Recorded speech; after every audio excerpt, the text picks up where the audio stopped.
Welcome back to another episode of Walkthrough. I am Kylie, and today's conversation is one that is deeply personal, raw, but also full of hope. My guest today knows that journey all too well. She has walked through pain, loss, and unimaginable heartbreak, yet she stands today as a testament to the power of faith, resilience, and the beauty of redemption. This isn't a story tied up with a bow. It's real, it's ongoing, and it's a reminder that even in our darkest moments, we are never walking alone. I am honored to sit down with my dear, dear friend and co-host, Gianina, as she shares her story of overcoming. So grab a cup of coffee, take a deep breath, and join us as we walk through this together. Hello, Gianina. Hey. Okay, so I am definitely excited to be sharing my story tonight and definitely nervous just because it is a super raw story. But I think that if it can help somebody or connect with somebody, it's definitely not necessarily, I'm not ready to be like, oh, it was worth going through everything if it helps somebody. Yeah. But it's at least worth sharing if it can help somebody. So, yeah. So take a deep breath. Grab your cup of coffee. So tell us a little bit about you, because you haven't fully actually been introduced yet. So Yeah. tell us a little bit about yourself. Well, my name is Gianina and I live in Tennessee. I am married and have 3 kids. One is biologically mine. His name is Kingston. And then we also have Remy and Dawson. And so definitely love all of my kiddos. And I was actually in a small group last night and we were talking about just introducing ourselves and our families. And everyone was like, man, my kids are just wild. My kids are crazy. And you can probably relate to this, but it's so interesting when they get in their preteens and their teens where there's not necessarily that wild and crazy anymore. And you get to just enjoy their personalities, which I enjoyed Kingston's personality before, of course, but it's not just like this wild child boy anymore. I see him and he's so wise and he's so sweet and he's only 11. Like, this is crazy. But yeah, so I'm a mom and a business owner and I love to travel. So that's just a little bit about me. Awesome. So tell us a little bit. I know that we have talked for a long time about doing this podcast and just really wanting to tell our stories with others and having others tell their stories as well, just so that we can all feel connected in different ways. And so what has been on your heart to share for this podcast? Gosh, well, so much. So much has happened the last couple of years. And basically kind of where my story starts is I, similarly to you, grew up in church and my faith has always been a big part of my life. And I truly can't remember a time before I was saved and before I knew Jesus. And I kind of just always remember having the Lord on my side. And then after high school, I did a 2-year internship at my church and just grew in my relationship with God.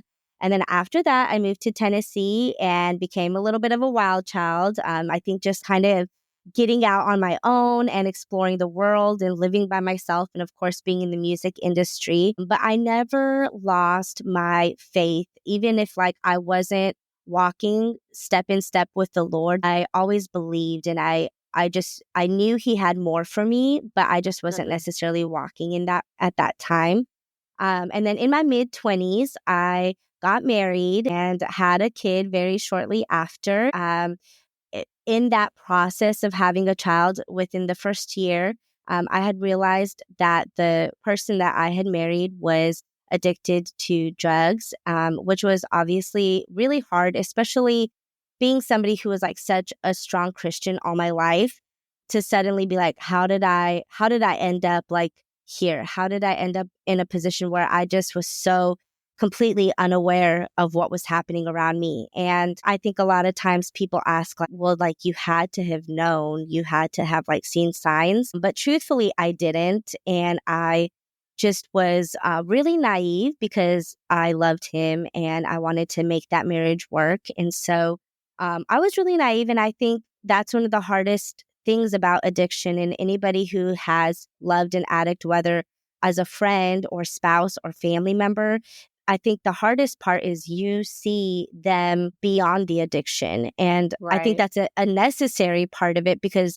before they're an addict, they're a human, and they are a child of God. They're somebody that the Lord loves. And so I saw just so much potential in him. And I'd known him since I was in 5th grade. And so I knew him before the addiction. I knew who he truly was. And so it was really hard to grasp that this thing was taking over his life. And I think, especially when you're in a spousal position with addiction, it's really easy to think, what can I do? Like, what am I doing that's not enough? Why am I not enough for them to want to change? And so it was definitely a huge battle on my confidence, and also navigating being a new mom at the same time. Like, that was obviously a huge journey. I mostly felt like I was just treading water and not actually aware of what was happening around me, because I was just trying to raise my son the best that I could and keep him safe. So that was my number one priority. And then my ex-husband, my husband at the time, he was just making decisions that he shouldn't be making. He had gone to jail, and one of the things that was court ordered was rehab. So he did go to rehab, and just throughout that time, like, seeing the change in him and how God was working in him was really hopeful, and thinking that this could change. And then it got worse after rehab. And I just had to make a decision one day. Really, like, what got me there was seeing Kingston become aware, because he was almost 3 at this point, and he was becoming more and more aware of like what was happening. And the other thing was, we were living in a house where people were coming by to buy drugs or get money or sell drugs. And I just never knew who was pulling up in the driveway. And so for me, my biggest thing was I need to get my child safe. That was number one as a mom. And so I had left that marriage and moved back to Tennessee because he was in a rehab in Michigan. And so we had moved up there. And when I moved back, I just kind of went through a rough season where I thought that I was fine. I truly was like, wow, I'm handling this so well. And I'm just like relieved. And I feel like a weight is off my shoulder. And I remember even going to a counselor at a church, and he even looked at me and was like, I just can't believe how amazing you're doing. I would think somebody that had just gone through what you went through would be in a much more difficult position. And I remember wearing that almost like a badge of honor of like, yeah, man, I'm good. I'm so strong. I got through this and it didn't affect me. And looking back, it's really because I didn't deal with anything, and I just swept everything under the rug, and I never dealt with what was actually happening. And so, like I said, just that feeling of treading water, it just kind of continued. So fast forward a couple of years, and I met my amazing now husband, and we got married about 2 years after we started dating. And he definitely, well, first of all, was night and day because he was a police officer. So I kind of like went from one extreme to the other, and we joke about that sometimes. And I'm just like, well, I guess I just can't get away from the jail. But, but there's a good part of it and a bad part of that. Yes. Visiting for totally different reasons. But it was just really inspiring to see how he was with Kingston. And I remember being so nervous when we started dating, because I was like, what if this doesn't work out? And, Kingston's heart's going to be broken. It's like through all of this, I was never really concerned with my own well-being or my own heart. It was always about Kingston's. And I just very specifically remember God saying, you can trust me with Kingston's heart. And that is so important to me even now. As we're going to get into my story, you'll know why that's something that I've held on to for so long. But even during times when my husband and I were dating and we'd like break up and get back together, I just remember the Lord saying, like, you can trust me with Kingston's heart. Like, I got this. I care. I love him and I care about him. And so that has definitely helped. And we ended up moving a couple hours away to be closer to my husband's children. And we found a really amazing church that we started going to and serving in and building community. And it was like everything was kind of starting to just fall into place, and putting that life behind me and just starting to really move forward, I feel like, in what we had and in our lives. And then in 2023, so this was about 2 years into our marriage, almost exactly 2 years, I get a phone call while Kingston is at school. I had just broken my foot and I'm sitting on the couch with my foot elevated, and my friend had to drop Kingston off at school because I couldn't drive. And I get a phone call from my ex-husband's father. And I remember just looking down at the phone, and it was 7 o'clock, which is 5 o'clock their time in Washington. And I was like, wow, like, this is early. You're calling me super early.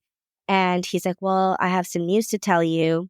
And he had told me that Corbett, who is my ex-husband, was shot and that they weren't expecting him to make it. And it was so hard, first because my ex-father-in-law was always just a strong person who made everybody laugh and just always wanted to encourage everybody. And he was fine on the phone until he told me.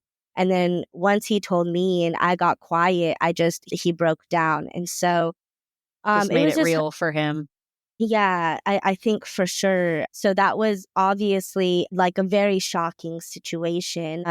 And it's one of those things where, to be honest, I always kind of prepared for it, but nothing really prepares you for that. Like I always literally would hold my breath when I'd get a phone call from anybody in his family, because it's like, okay, he's either in jail or he overdosed or something happened, And so I always knew that it was a possibility. But when I got that phone call, it was like the shock and the emotion that came over me was a lot. And I remember, like I said, I had broken my foot and I was sitting on the couch, and I don't even remember how I made it to the floor, but I just started bawling.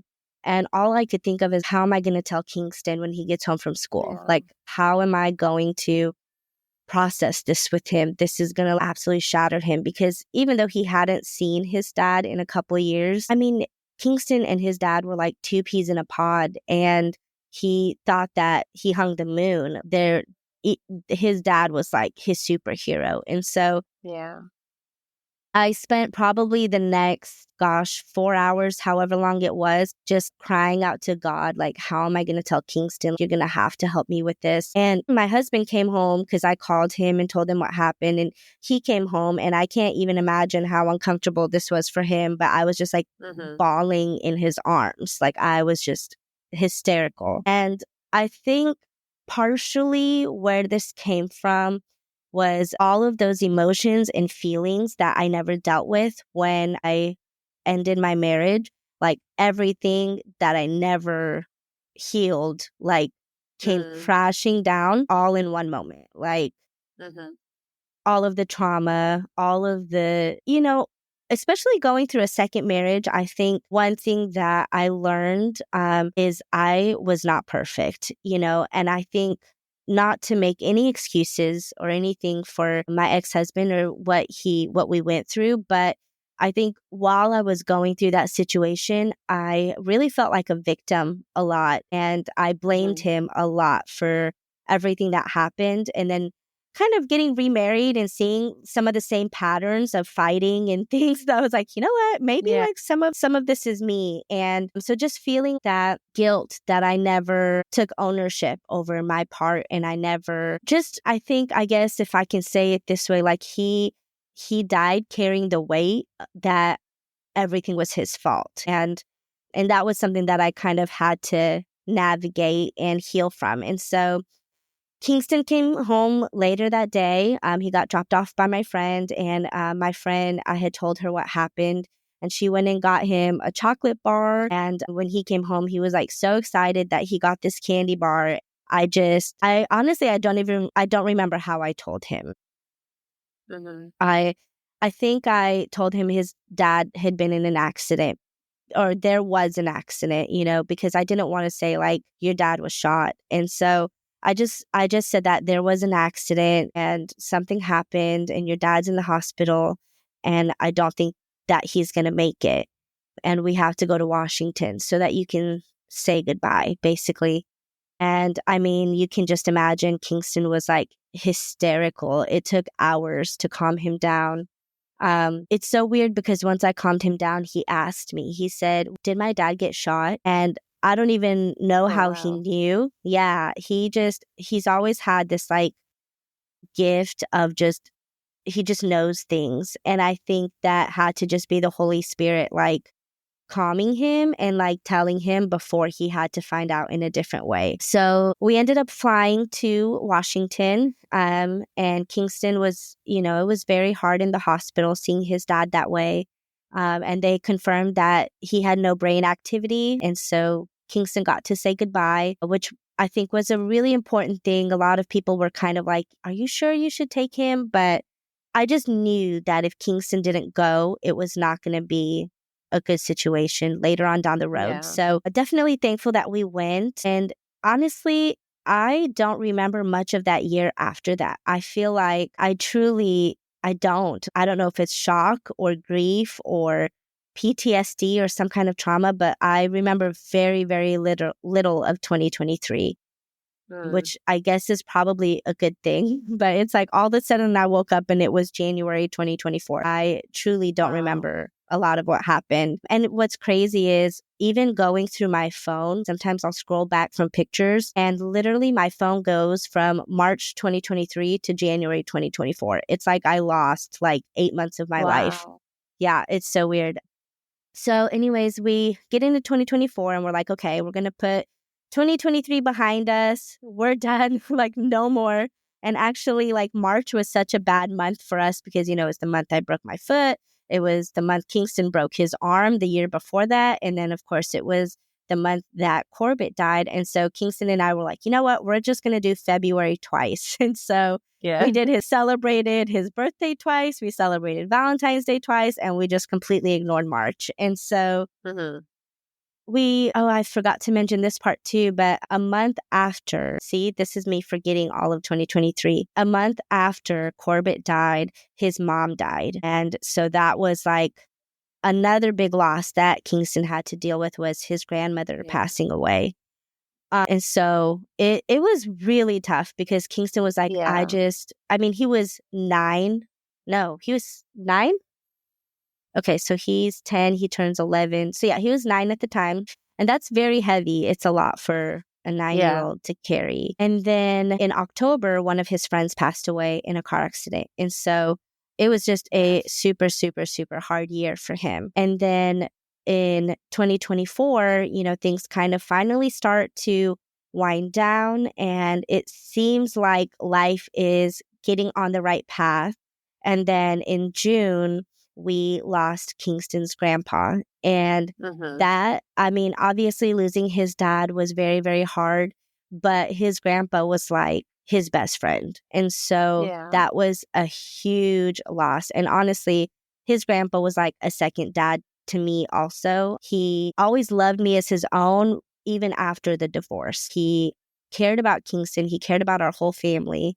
And so it Mm-hmm. was a really, really hard loss for everyone. And as you can imagine, also for Kingston's aunts and uncles. And you feel the heaviness that everybody's feeling at that time because Mm-hmm. it was just the whole family just was having loss after loss after loss. And so Yeah. Yeah. June was very, very hard, but we ended up going to Washington for his memorial. And it was just really good for him to spend time with his family and be with everyone. And I think if we have learned anything through this is just how short life is. And part of me, like, I hate that Kingston has to know that at such a young age, but I truly believe that God is teaching him something that like he's already so wise beyond his years. And just Mm-hmm. this, like, I truly hope that it helps him never take life for granted Yeah. because, yeah. So that obviously it's been a rough couple of years, but just learning how to trust God through it. And I remember, especially after my ex-husband passed away, I was really struggling because of the way that it happened and not having any answers. We still don't know who did it. And just I don't want to say trusting God's goodness, but Mm-hmm. in the Bible where Jacob is wrestling with an angel, And it says that Jacob wrestled with God. And I felt like I was in one of those seasons where I wasn't necessarily questioning God. Like I've always loved him and I've always been faithful as far as trusting in him and knowing that he's real. But I got to a season where I was like, okay, God, you're going to have to show me your character because right now I'm confused. Everything that I thought that I knew about you, I don't know if I know that right now. And so I just am going to need you to like truly reveal yourself to me in ways that I haven't even experienced before. And so I wrestled with God a lot and just went back and forth and prayed and asked for answers. And I just truly think that God is so patient with us. And I don't think that when we go through things and we ask him to show us his heart, that he's disappointed in us. I think he wants to have those opportunities to share things. And I think it's tempting to be like, gosh, just when I thought things were going good, my whole world falls apart. And I think for a while I did have that perspective. But now I kind of switched my thinking and I'm like, how faithful is God that he waited, he made sure that I was solid in my foundation and my relationship with him. I was back in church. Kingston was back in church. I had an amazing husband that was supportive and was there for Kingston through it. And we weren't just by ourselves, and so as hard as it was just like knowing that God was in it, even in the hardest time, is really helpful. And then just seeing his heart with Kingston, I think, and you probably know this as a mom too, it's like when we see God work in our kids' lives or we see our kids learn something about Jesus, it's like we learn it with fresh eyes. We learn it for the first time in so many ways. So just kind of seeing his grace in Kingston's life. And I mean, Kingston, he definitely has questions and he struggles. And even now he's like, I don't understand why all of this had to happen to me. Why he said, why did God choose me? Why is this happening to me? And I looked at him because he actually said that last night too. And I just said, you just need to know God didn't do this. This is not, God didn't do this to you. But this is full on the enemy did this to you, but God is going to use it for good. And so just remembering that. And truthfully, the song Firm Foundation has been such a anthem. I mean, I have so many songs that have been an anthem for my life over this time. Like Firm Foundation, it's like, how grateful am I that my foundation was in the Lord when this happened? Because if not, I don't think that I would still be here. At least not as strong. I think there's definitely something to be said about finding beauty in the ashes. And when you mention Kingston asking like, why is this happening to me? Why did God choose me? And I know that, our family suffered a lot of loss over a few years, and Reese kind of had the same questions. Like, why does this keep happening to our family? Why is God doing this? And the only thing that I could tell her is that, this is not something that God wanted to happen. This happens because there's sin in the world, and there is, there's something that does not want us. It doesn't want good for us. But you can believe that God is going to show up. He's going to walk with us. He's going to bring glory to his name through all of this. So I'm thinking with your story, Kingston being such a young age when all of this has happened to him, think of how ordained he already is. And as he grows up through his life, he's going to have such a testimony to tell other people. And so those stories that he's going to tell people, that testimony that he's going to give is going to lead more people to God. Yeah. So this life is hard, and it wasn't promised to be easy. Of course, it wasn't the way it was intended for us to be, because God wants us to be in relationship with him and relationship with other people. But I truly believe that he's not sitting there rejoicing when this stuff happens. Like, he cries with us. He feels that pain because it happened to his own son. He was separated from his son for 3 days. He was not in relationship with his son for 3 days. And every emotion that was felt with that, he feels with us. And Mm-hmm. so, the one of the things that I like to focus on is that, and while it's sad to focus on this a little bit, just because this is my earthly, humanly self, is like this life is temporary, Yeah. but we are secure in our knowledge that there is life beyond this physical life. And, Mm-hmm. this is, and it's hard and it's sad, but it can also be so beautiful and it can be Yeah. so rewarding. And, you I know that you're still going through it. You're still processing those emotions, but how have you felt God in this situation? Because I know there's been a lot of hurt and there's been a lot of heartbreak, but if somebody else is going through this as well, how have you found God in the midst of all of this? Well, I think that one thing that is really beautiful is just seeing how God redeems all things. And if Mm-hmm. you think about even death in a way is such a redemption story because the purpose of life, when God created the earth is for us to be connected and for Mm-hmm. us to be in communion with each other and to be connected to one another. And because of sin, we were separated, and death is ultimately going back to the original plan where we are in connection with the Father. And so, even in this, just that redemption story, I have to remind myself of that. And then I would say, I don't know if you remember this, but I had shared how Kingston has always been so fascinated with heaven ever since he was a baby, like really young. He would just ask so many deep questions and he would have dreams and visions of heaven and like things that I never thought of or ever experienced. And I remember having this fear of like, why is he so obsessed with heaven? Like, is God Yeah. going to take him soon? Like, is something going to happen? And so just thinking about that, like how God set up the stage for his life to where when Mm-hmm. he faced so much loss, he knew where Mm-hmm. they were going. He knew what heaven was like. And well, I can't say any of us know what heaven's like, but he at least had an understanding of what heaven is Yeah. and things like that. And so just God's faithfulness has been shown time and time again through this situation and through just all of this tragedy. I think just seeing his faithfulness and everything and seeing his patience with me has been a big thing. I feel like a lot of times when we go through things like this, we think we have to put on a mask with God. And I remember even growing up in a church where the belief was like, I mean, essentially, if you're sad, you don't have faith that God is good, Yeah. or you don't have faith that he's sovereign. And so a lot of times we put on this mask with God of like, you're faithful and you're good and all this stuff in my life is amazing, because if I don't think that it's amazing, then I don't trust you. And yes, he is faithful and he's always good.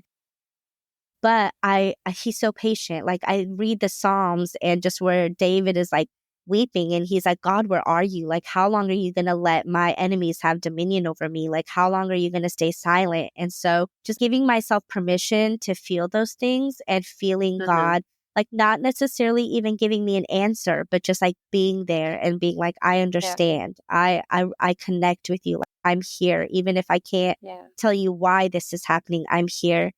And, through this whole season, I was also leading worship at church. And so like singing songs like the goodness of God, Yeah. and all these things that like I'm declaring time and time again. I I wouldn't say I ever sang those words without truly believing them. But when I would lead worship and lead these songs, I really pushed myself. Like, okay, I'm not Yeah. going to stand up on a Sunday and sing about the goodness of God unless I believe it. So God, you're going to have to show me your goodness right now, because I'm just not here. I'm Yeah. not feeling it right now. And so truly just like his patience with us as his children. And that's the one thing I really want to encourage people with is be real in the season that you're in. Yeah. God isn't surprised. He's not surprised that you're here. And No. in this situation. And the more you even read the stories of Jesus got mad. Jesus got sad. He was Yeah. hurt. He was confused. Even his last words on the cross, God, why have you forsaken me? We Mm-hmm. read those as this fluffy poetry, but Jesus was Mm-hmm. probably mad to an extent of like, really? Now you're turning your back? Don't forsake Right. me. I Right. need you. And so just remembering his patience. Yeah. And I think the beauty of it is that God can handle our anger. He can Yeah. handle all of that stuff that we throw at him because, like you said, he's patient and he's gracious. And if you're upset, he understands. And I think it's just making sure that you don't unpack and live there. Yes, that's a big, big thing. Yeah, and when you were talking about leading worship, it reminded me of a song that I used to sing in my I used to sing for my college group, and it the title of the song is called "Because You Are," and it basically talks about how like I can't feel you like others around me. I don't kneel or close my eyes when I'm singing, but I'll praise you because I know that you are good. I know Yeah. that you are all of these things, and even if I'm not feeling it this moment, I'm still going to do it because I know that that's who you are. And Yeah. sometimes that's all it takes. You don't always have to have those profound moments of worship where you're just kneeling on your knees and weeping all the time. Sometimes, Mhm. there's things going on that are really hard and you don't feel like doing it. You don't feel like singing. You don't feel like praising him, but you do it anyway because Yeah. you ultimately know that that's who he is and he is there for you. He's walking with you and he'll be there. Yeah. So And I yeah. think just like standing on those truths, that was a big thing for Mhm. me. And just saying, God, I don't feel it right now, but I know this is who you are. Right. Your word says this, so that this is who you are because this is what your word says. And really, if I can say this, because I know people who are listening are going to be on all different walks of life. But if you Yeah. don't know if you don't spend time reading your Bible, you're not going to know the truth about who God is or who you are. Mhm. And so Mhm. when you start to go through valleys, you're going to have a distorted perception of who Jesus is and Mhm. what he's doing. And that's why you get a lot of these people that, no shame for anyone who feels this, but just encourage you to dig a little deeper if you feel this. It's like when people say, well, God put me through this to teach me this, or Mhm. Mhm. God made this happen so that I could achieve this, or God's not going to give me more than I can handle. And it's like, that actually isn't That's not true. biblical at all, Yeah. or isn't God at all, because I can tell you right now, God did not make Kingston go through this so that he would be a better evangelist one day. Like he didn't make Kingston through this so that he could connect with people better. That, I mean, honestly, that would be such an evil God to take one Yeah. life to benefit somebody Right. else's Right. ministry. But if you turn it in a way that Yes. says, okay, God didn't necessarily make this happen, but how can Right. I use it to glorify him? Mm-hmm. What can I learn? Not that he's teaching me a lesson, but okay, this has happened. So what do I take from this? Yes, or like where is he in this? What is he going to do with this? Or Right. even if we don't see it, saying, "Okay, God, I know that this has happened and it sucks and I know you didn't cause this, but I trust that you're going to turn it around for my good because your word Hmm. says that." That's a promise. So I'm not it's Yeah. again going back to Jacob wrestling with the angel, like, I'm not leaving until you bless me because you've promised blessing or you've promised that you're going Yeah. to turn it Yeah. around for good. Yeah, just standing on that word. I know we kind of talked about this last episode too, but like making sure that you open yourself up to community, because I know at least the first year I didn't do that, and it caused for a lot of hurt because I expected people to be there for me that weren't. And I mean, people are going to let you down. People are going to fail you, and people are going to walk away because it's uncomfortable for them when you're going through something. And it's not necessarily that they don't care about you, but like people really suck at handling grief. Like they just do. And I agree. There's a lot of times when you don't know what to say. You don't know what to offer. You say, "Can I do anything?" And they say, "I don't really know." And you always hear about like, don't ask what you can do. Just say, "I'm going to bring you this meal tomorrow," or "I'm going to do this for you tomorrow," instead of asking, permission.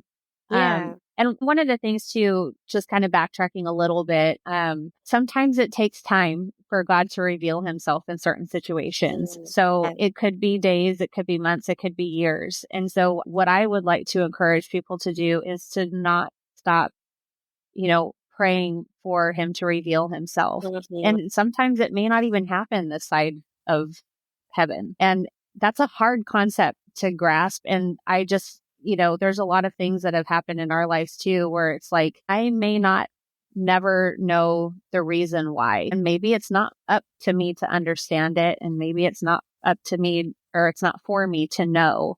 But I just have to believe that one day, and I'm so solid in this thinking, is that one day everything will be made right again. Yeah. Oh, for sure. And, it may not be immediate, Yeah. but one day it will be. And I rest on that knowledge, and it just kind of makes all of the pain and the suffering, somewhat bearable, knowing that this is not going to last forever.